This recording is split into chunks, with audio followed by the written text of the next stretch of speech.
What is up, guys, and welcome back to episode number 114 now of the career mode. We're into episode, as I say, 114, and it's episode 2 of our new journey here at Inter Milan. We started yesterday, or we kicked off yesterday, with a double upload. Firstly came up the Road to Glory career mode, and then we had the first episode of our new journey in which we went over to Inter Milan. So if you missed that, go back yesterday's episode, check it out, and of course you'll be able to see what the team looks like here and the squad report and all that good stuff. You can also see how much we've got to spend here at Inter Milan. So that was yesterday's episode, but in today's one, guys, we've got 3 more games to come. Of course, I missed the first transfer window of the season, and therefore we will not be able to sign any players into the team until January. So that's where all of your guys' suggestions will be acted upon. So leave your suggestions down below. Right now, my shortlist is completely free. If I ever miss a suggestion, don't worry, guys. Just simply put it down again. And of course, I'll take a look at it once again. If I ever miss it, as I say, just repeat your suggestion, put it in another comment on the channel, and then hopefully I'll see it on that occasion. But I never really spoke, I don't think, in yesterday's episode in terms of my goals for the upcoming season. Of course, we only came in here about three games into the season, so we basically have a full league campaign and also a full Champions League campaign to come with Inter Milan here. So my thought process is, if we can get anywhere near the top in terms of like the first or second position, that would be great. But of course, you've got the likes of Torino here, who of course they have Joe Hart in real life. He's not here anymore though. In this career mode, they've got you've got Juventus, you've got Lazio, Roma, AC Milan, all these really good Italian sides. And so therefore, I feel as though if we can get ourselves into the top 4 this season, that will be a great achievement for us. But I mean, at least I'm expecting us to hit at least top 4. I'm sort of considering maybe top 2, depending on how we can do in this season upcoming. Because we, of course, got off to a great start last episode. If you haven't watched it, like I said, go back and check it.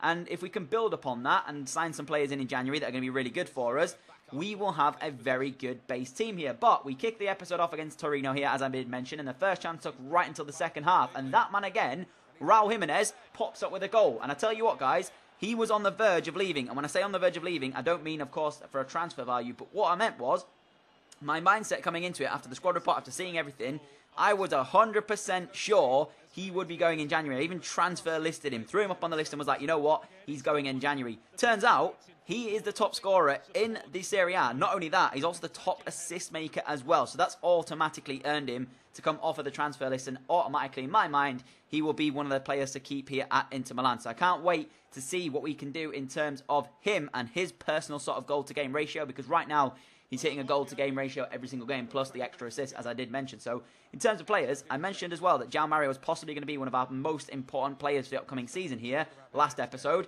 Tell you what, Raul Jimenez may be just that. And you can see here, we managed to go 2-0 up in this one. A little nice move, but I guess the low-driven shot there was one of them things. It's like weird, because sometimes it works, and other times I completely messed the strike up. On that occasion, though, it sort of worked, and it ended up in the back of the net, but at the end of the day, it wasn't the most cleanest of strikes by any stretch of the imagination. The keeper probably should be saving that one, as it did come back off the inside of the post and nestled into the back of the net. So, decent little goal there for our teammates, and of course, guys, as always, you guys are incredible for all the support you give me on the channel. I want to say right now as well, we are close to hitting the 5,000 subscriber mark, and when I said we'd do that, you would have a full, or a Q&A, I guess, and over the gameplay you're going to see as well, it's literally going to be a sim between Southampton and Manchester United to try and predict the upcoming EFL Cup final, which of course is coming in February sometime. Is at the back end. I can't remember the exact date of it, but I know for sure that those are the 2 teams, of course. So I simmed it ahead, and I tried to predict the outcome, I guess, or EA are going to try and predict the outcome whilst I talk over the Q&A. So hopefully you'll enjoy that one as well. But this game here was completely done, in all honesty, guys. As soon as Raul Jimenez got the opening goal, Torino had to commit men forward, and that is a phenomenal save from the Torino goalkeeper. Really should have been 3-0 there. I should have been cruising in this one. I was still pretty cruising, if I have to say, but it would have been nice to win the game by 3-0 and surely assert our dominance. But you can see another 3 points on the board against very tough opposition in Torino, as I did mention. So it's the way I like to see it. You know, 3 points and a clean sheet. It's always good to get the clean sheet and the 3 points available to ourselves as well. So that's pretty good to see. But in terms as well of personal signings, I asked you guys in yesterday's episode, as I'm recording this, that episode hasn't gone live yet, so I don't actually know what the suggestions were left by you guys. I don't know what in full detail what kind of, players you guys have told me to do, but I have got in mind a couple of players that I want to get personally, which aren't suggestions, or you guys may suggest it in the end, but there are a couple of players as well. So just know that when I'm actually recording this, I haven't seen those, but I'm going to give you now right now what my sort of thought process is. I'm considering, and this may be a weird one to some people, but at the same time, other people might understand it. I mentioned Mitchell, or was it Mitchell? I can't remember. The CDM who we had at Leeds, I can't remember. His name's, Will Jackson, that's it. Will Jackson for the CDM role. But I am considering bring in N'Golo Kante over here. Now, the reason that some people may consider that as a weird one is simply because of the fact that N'Golo Kante now is, well, I think he's in his early 30s, actually. I think he's 31, but I could be wrong there. But people probably wouldn't have expected me to pick up N'Golo Kante. But the thing is, guys, he was unreal for me at Leeds United. And I firmly believe that if we picked him up for Inter Milan here, and we could probably get him on the cheap as well because of his age and because of his contract situation there, in the respect that he hasn't got too long left on it, we may be looking at a deal of around £15 million for N'Golo Kante. And for me, he would be worth every single penny of that. I will see how much Leeds United come back and say they want for him. Of course, at our former club, they may give us a nice deal, but at the same time, they could be very, very stingy and say they want a load of money for him. I'm hoping they turn around and say around 15 million, because it would be good to have that sort of transfer fee for him. But I suppose it's one of them signings that a lot of people wouldn't be expecting me to make, in the respect that, of course, he's getting old now, and a lot of people probably wouldn't expect it. But that is definitely one of the players I'm looking at bringing in, N'Golo Kante, and that could be a pretty big signing, because right now I've got Donser, and I mentioned yesterday's episode as well in that one, that I was looking at him thinking that he could be a good player, but I don't like the fact that he's quite small, but I guess N'Golo Kante is even shorter, and he does a good job for us, so maybe that'll grow me in time. And the second thing is that, like, he's really weird, because some games I play with him and think he's an absolute beast, and in other games his passing is a bit off, and his just general gameplay is a bit off. So maybe it's one of those players that has to just grow on you, or sort of you have to play a few times before you get used to how he plays and stuff. But for right now, I know Donser's absolutely amazing and stuff, and if he improves, or if he shows me that he's capable of holding down that central defensive mid spot against some of the world's best, in terms of, like, of course, we've still got to play Juventus here, so it could be interesting to see what they have up front, because, of course, I think they've got Higuain still, but I could be wrong there. They don't have Paulo Dybala with the fact that he's gone to Manchester United, but if we can hold down his CDM spot in, you know, the Champions League and stuff, and play extremely well against some of the top strikers and the top attacking players in the world, then I'll seriously consider keeping him here, and he will be possibly one of the players to keep here in the future. But if he can't, I will be looking elsewhere for a CDM. So keep your suggestions coming down, guys, and of course I'll take a look at them in the comments, and as I mentioned, if I miss any of them, put them in the next video, and I will try my best. But this one here, we're taking on AC Milan, of course, the same team that share the ground with us. And this one was weird, because they did have Yang, of course, one of the players we were looking at Leeds when he was still here. He broke through originally, absolutely mugged me off, got a strike away, it was a decent save, and João Mario pops up in a position, takes the strike on, it comes back off the post, and thankfully for us, just drops into the back of the net. So within the first 40 or so minutes, a chance had gone either way, but we'd taken advantage of ours in the fact that João Mario had finished his off, whereas they didn't manage to do it then by Niang, and then we really should have been 2-0 up here. We hit the post. I was agonisingly wishing that was going to go in the back of the net, but it didn't do, and it fell back into the box, and I was gutted, because I felt as though if I'd have scored that, killed the game off, that was it. AC Milan were out of it. But you can, you know, at 1-0, any game is possible that you can either go on to draw it or possibly even lose it. We saw last year at Bayer Leverkusen when we were at Leeds, we were 1-0 up in the game, we lost it 2-1 in the last 10 minutes. So it's very possible that you can lose games in this one, even at 1-0, and feeling like you're cruising. And Milan created another chance here, and this was so close to ending up in the back of the net. Fantastic run down the left-hand side, crosses the ball in. Murray takes a strike on, and thankfully for us, it went wide of that post. From the goal kick, though, we had ourselves a chance. We went down the right-hand side here, and that's another position I want to sort of strengthen. My right-hand side and my left-hand side of the pitch in terms of my left mid and right mid. I really do need to strengthen them, guys. And Zerturbo here, great finish. And the thing is, he's another one. It's weird. We have so many players that I can't really be using all the time, because, as I say, we have 7 strikers, 7 left-backs. We have so many right-backs, so many keepers. And I'm sure quite a few of those guys will be quite good. But the thing is, there's an astronomical amount of them. We don't need that many strikers. We don't need that many left-backs and stuff. So some of them, who may not even get a game, may be better than the players we're playing. But, of course, unless I try them out, I won't know for sure. Zerturbo there, guys. He's fast. He's got great finishing.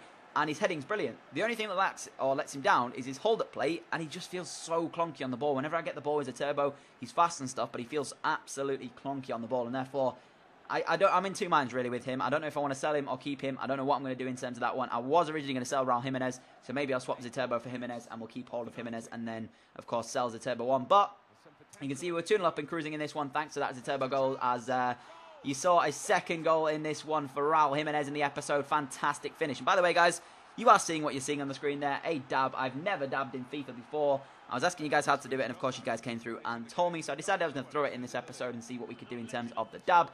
It's a good little celebration, but if I'm being honest with you, it's not one that I would say I'm going to be using a lot in FIFA, to be honest. But you can see a great finish nonetheless by Raul Jimenez.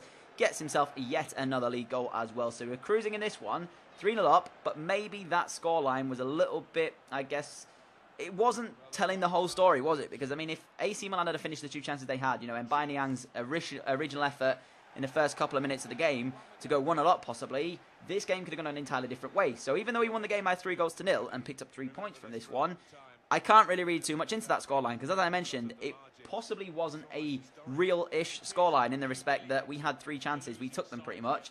And AC Milan had a couple and didn't take them in front of goal. When you've got to do that at the highest level, you have to take the chances that you get given at the highest level. And if you don't do that, you're going to be made to punish. You can see, though, by match facts, probably came out deserved winners in that one, of course. But, I mean, I forgot to mention Napoli in that list as well, of the teams that I mentioned earlier in Serie A that we've got to compete against. Napoli are in there as well. We have so many good teams, guys, that we're still yet to face in this one. We've faced AC Milan here, so that's one of them down. We've also got Lazio to come in another episode, so hopefully as well, that will be good. But we took on PSG here for the third and final one, and as I mentioned, I want to see how Donza can do against some of the world's best in respects of, you know, Champions League teams. Because we're going to come up against Barcelona, we're going to come up against Real Madrid. There's a chance and a really high possibility that we'll come up against Leeds United, of course, the best team in the world right now in terms of what they've won, the amount of trophies they've won, the team they've got, and everything like that. So, in terms of teams, Leeds are the team to beat. Leeds are the best team in the world, and that's what we did over there in Leeds. We are taking on PSG here, which was a team that was available to you guys for me to join. You guys are voting for Inter Milan, though, so we are here in Serie A, or Calcio 8, as it's now known, rather than over in France with PSG, but we'll take them on here.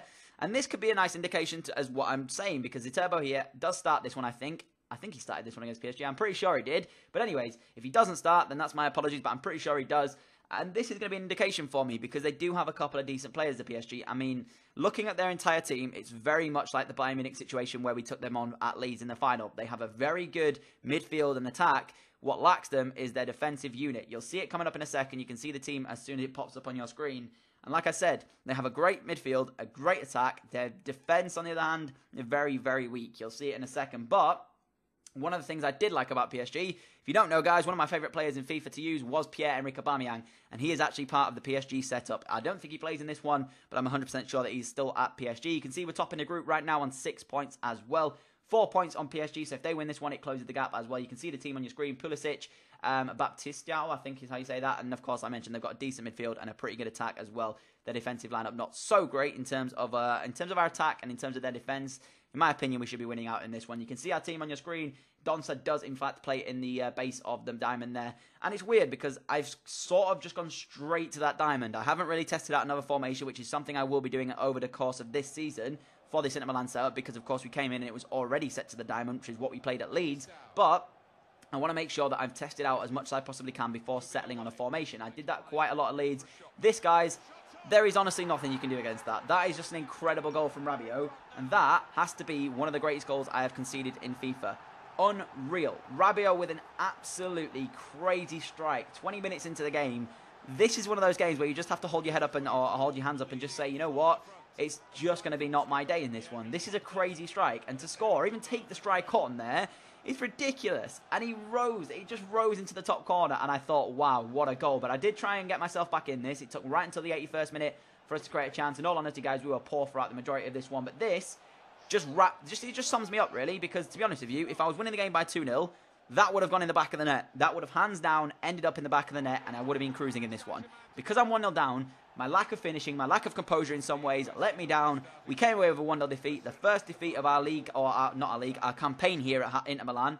And I can't quite believe that's the way we're going to go and lose a game. That goal was incredible. And I have to hold my hands up and say, you know what? PSG deserved to win that game. And I say it right now, that goal has to be one of the greatest goals I have conceded in FIFA. Incredible strike, deserving of the 3 points in that one. It does, in fact, move us down into second place in the group as well now. But, you know, as this is our first season here at Inter Milan, there's still a lot of improvements I want to make to the side, and there's still a lot to come in this one. You can see where we sat in the table, second place, of course, 2 points behind Juventus, who we still have to play in the upcoming season. But, guys, if you've enjoyed this episode of the Career Mode, I'd appreciate it if you could hit that like rating. As always, guys, thank you all so much for everything you do on the channel. You guys are absolutely incredible for all the support you show me. If we could hit 60 likes, and 60 likes is a very difficult one, if we could hit 60 likes on this episode, that would be greatly appreciated. As always, guys, thank you all so much for watching this episode, and I will catch you all with another video very soon.